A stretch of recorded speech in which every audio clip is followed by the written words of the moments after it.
Hello and welcome to the Welborne Out and About series. I'm back here in Hampshire between the South Downs and Portsmouth coast to delve a little deeper into our new generation sustainable garden village.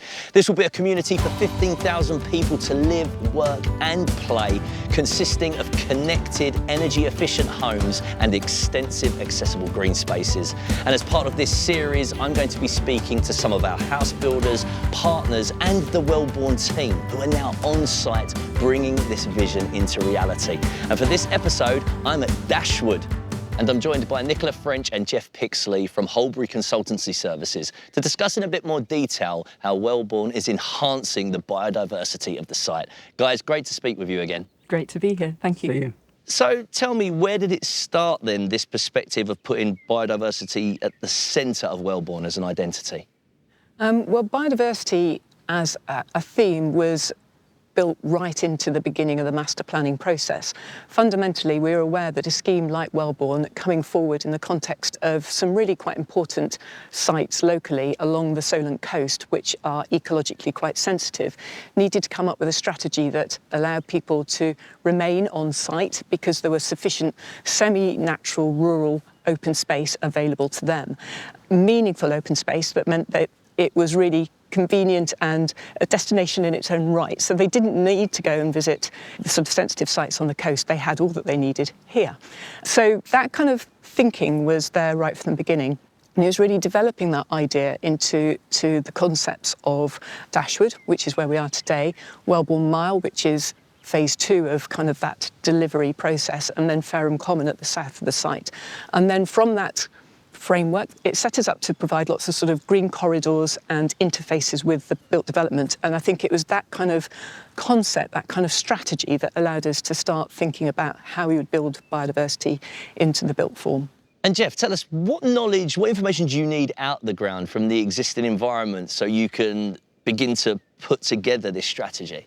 Okay, so when you're starting on a site like this, particularly these large sites, you need to establish the sort of baseline conditions across the entire area, which is done through a combination of habitat surveys and also protected species surveys. So the site was assessed for a whole range of things: dormice, bats, badgers, breeding birds, botanical surveys, and also baseline surveys in terms of known ecological receptors across the site. And then that is all sort of put together and you start to then identify the most sensitive areas of the site. So Dashwood would sort of be immediately apparent as being an area that needs some careful consideration about how the design fits around that.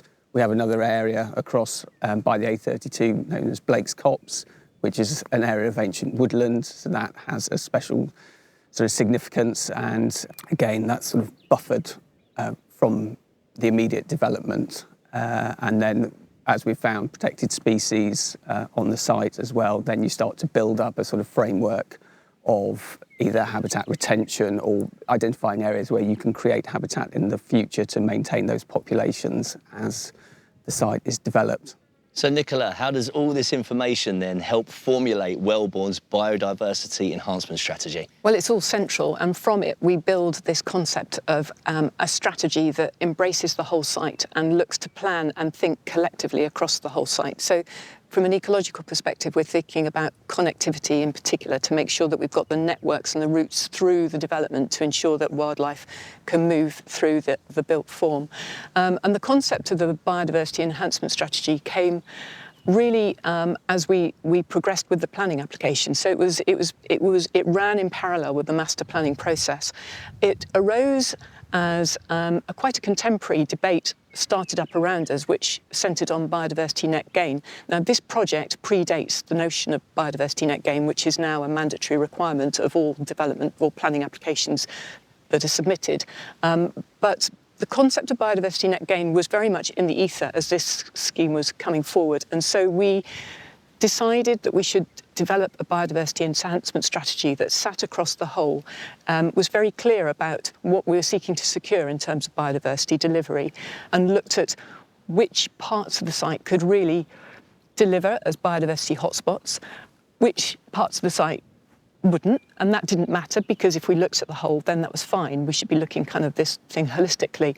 And the biodiversity enhancement strategy wanted to be very clear about where the effort needed to be in terms of delivering biodiversity at a level that was appropriate for a scheme like this, and made sure that it's very clear that as the detail started being worked up, it had an expectation to which to grow to and to be designed to. So that biodiversity enhancement strategy sets out a series of criteria for different types of development.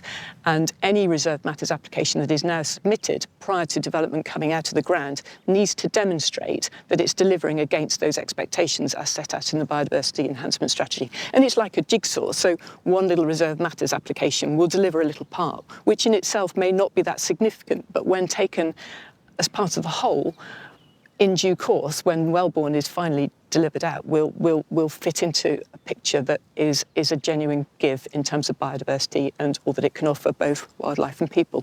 I really like that you said like a piece of the jigsaw, because of course Welborne is imprinting itself on an existing ecosystem, isn't it here? It is, yes. Yeah, absolutely.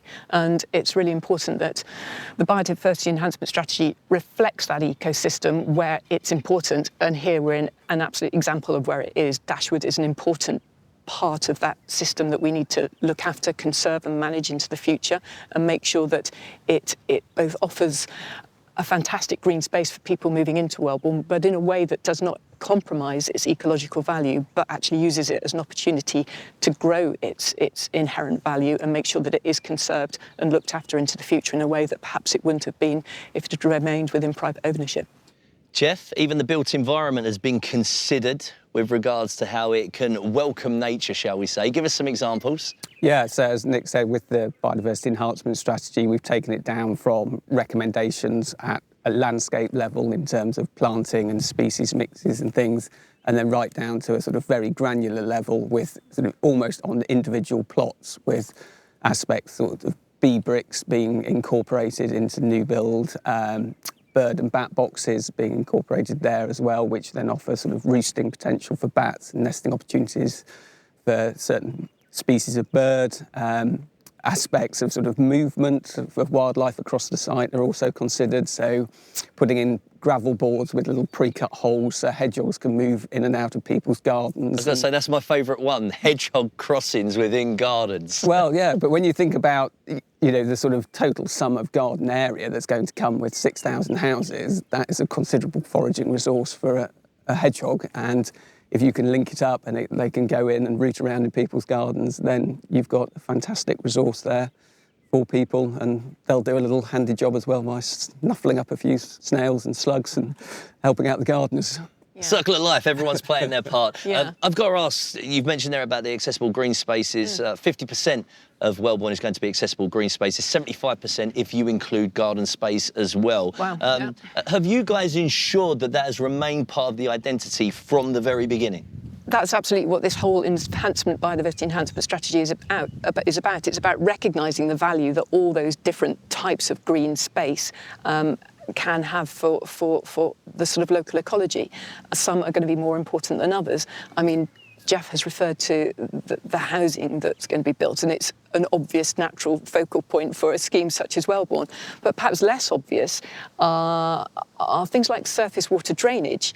Has to go into what we refer to as SUDS, which is sustainable urban drainage systems, which is wet hollows in the ground, wet attenuation ponds, provide a real opportunity to develop quite interesting ecological communities. To clarify, like ponds and lakes? Yeah. Some will be dry, some will be wet, some will be damp, some will be in between. And it's that diversity and the change and flux in water levels provides real opportunities to interesting vegetation communities, but also the species that will inhabit them, from sort of reptiles like grass snake, they'll love those sorts of things, and amphibians to all sorts of others. Birds will feed invertebrates, and it sort of starts to build a real ecological, well, an ecosystem. That's what it starts to build, and that will all gradually settle and mature and equilibrate into the landscape that is Welborne. How you described it previously, I remember, was surface water almost like a beacon and a magnet for wildlife to be drawn towards. Well, everyone knows the value of a garden pond, and it's just a garden pond on a bigger scale. Yeah. So we're here at this wonderful woodland, Dashwood. What specific considerations have had to be put in place for this area? Well, as Jeff has alluded to earlier, Dashwood has a lot of very important ecological interest. Parts of it are ancient woodlands in its own right, as is Blake's Copse. Other areas aren't ancient woodland, are a secondary woodland, and there's some commercial conifer plantation too. So we needed to assess right from early days the sort of sensitive areas within the woodland and think about how we were going to enable public access in a way that respected those interests and looked to focus public pressure, if you like, on the more robust, resilient habitats. So that was a key part of what we were doing, and also sort of planning routes through the woodland. We also needed to think about, in terms of the footways and the footpaths that would go through the woodland. I think you mentioned 1.7 kilometres. Yeah, 1.7 miles, circular pathway that's going to come through Welborne. And what has to be considered there? So existing species and ecologies there? Yeah, we have to think about, well, actually tree species, trees themselves. If there's any old veteran trees which are of real value to a woodland like this, then we would look to avoid. We have to think about bats, we have to think about badgers, and we just need to make sure that that path is routed in a way that avoids any sensitivity, really. So, and also as part of the development of the path network, we did some botanical surveys in April and May because there's sort of a profusion of wildflowers on the woodland floor at that point in time, bluebells, wood anemones, that sort of thing, and some locally rare plants like the great wood rush, which actually there's some just over there, I've just noticed, out of shot. And we designed the path to try and avoid these areas, to sort of skirt round the bluebells so people can see them, but we don't really want sort of paths running through it so they get trampled and things. And then where we do have sort of discrete pockets of particularly interesting flora, we've just kept away from those. Nick said about the trees, the initial concept was to have a surfaced path within the woodland, which would have involved quite a degree of tree loss to create that. So in conjunction with the local authority, we sort of talked that through and decided actually that maybe that wasn't necessary, that might not be the right approach. So at this point in time, we are going for a largely unsurfaced path. We will surface the bits that are necessary just to enable easy access in sort of wet areas, seasonally wet areas. But otherwise, it will be a sort of path that's waymarked, but with no hard surfacing, and hopefully that will be sort of sufficient for people to enjoy the woodland without then having a sort of harder imprint on the woodland floor. Jeff, what are we also doing to manage the trees in the woodland here at Dashwood? Okay, there's a woodland management plan that's been developed for Dashwood to sort of take into account, obviously, its changing role from an estate woodland into a sort of publicly accessible resource, and that will involve the removal of some of the non-native pine that's been planted in there. We'll also look for a gradual phased removal of a non-native species called turkey oak, which is sort of spread throughout the woodland. It hybridizes with our native oaks and sort of has supports a lower biodiversity, biomass of insects than native oaks. So we can gradually remove that over successive sort of thinning cycles. Excitingly, we're looking at trialling the reintroduction of coppice within the woodland, which is effectively cutting off at ground level the woody stems of shrubs like hazel, and they will regrow from the rootstock, and that creates sort of a really good habitat for things like dormice and scrub warblers like garden warblers, blackcaps, things like that. Also creates a bit of light at ground level, which will benefit the spring plants, so wood anemones. It's a very traditional way of managing woodland. It's not particularly commercially viable anymore, so it tends to have fallen out of common practice in woodland management, except for conservation purposes. So you can see as you walk around in Dashwood, it's clearly been practiced in the past. This gives us an opportunity to reinstate that and have a go and see if we can do it successfully. It's going to be subject to pressures like deer grazing and things like that. But, you know, if you don't try it, you'll never know. So, and the outcome of that will be monitored to see if we can do that successfully. But we don't want the deers to go hungry, so it could work. Well, yeah, but I mean, if you look around, there's plenty of other stuff growing on the ground that deer can eat. So it doesn't, it's a couple of years when it regrows so quickly, hazel, it'll be sort of 2 metres high within 18 months once it's got away. So it's only that initial phase. And you can manage it by either temporary fencing or you put the cut material over the coppice stalls to protect the shoots. It's just part of woodland management. The deer are there as much as anything else. And I think the idea is too to use as much of the timber that comes out of the woodland for to create infrastructure in the sense of benches or natural play areas within the woodland. So very much look to keep everything self-contained. Give it a second life. Yeah, absolutely. That's a good way of putting it. But the other thing I just wanted to highlight actually with the management plan, I mean, Dashwood is such an amazing resource because it's here, it's established. Some of it is ancient woodland. It's been here for hundreds of years. And we're just now sort of taking it on into its next era. Whereas if we look at it in the context back to the biodiversity enhancement strategy and think about it in the context of those wider biodiversity gives, the other part of the sort of natural green space that Welborne will deliver is Welborne Mile, which will go north to south down the western side of the development. And that is green space that will derive from what is now arable land. And so that genuinely is a completely different kettle of fish. That is habitat creation, and that will involve the creation of grassland and scrub and generate a real habitat matrix that will... So you said arable land earlier, Yes. Almost barren. There's very little there at the moment, that's for sure. And I think that's going to be a real step change in terms of what Welborne as a site can deliver in terms of biodiversity, yeah. I know you're really keen as well to ensure the residents that move in understand the nature around them. They're going to receive a booklet when they move in and they're very much welcomed and they'll be educated as a part of the legacy at Welborne. Yeah, and we know from experience sort of how well people take to these sorts of sites, how much they value them and how quickly they understand their role in conserving them and looking after them. It's this concept of ownership. People really value environments like this, and who wouldn't?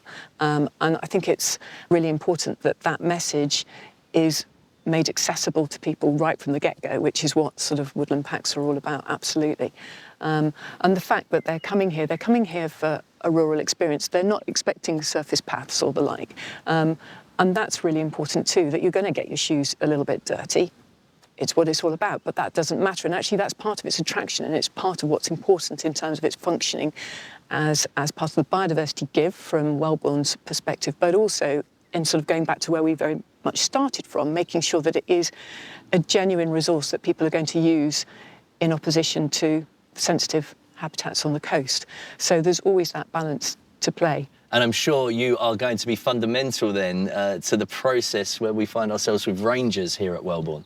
Absolutely, and I think that's going to be a really important part of going forward, because not only will rangers have a visibility and they'll be part of the resource that people will be able to access, but they're going to be really important in terms of monitoring how the woodland is responding to a new pressure, which is people accessing it in a way that hasn't previously happened.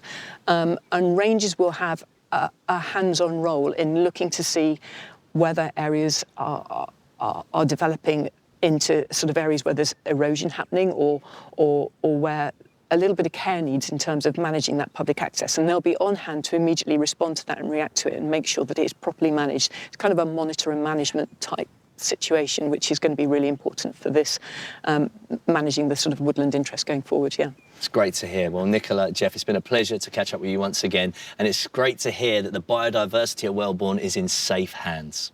Thank you very much. Thank you.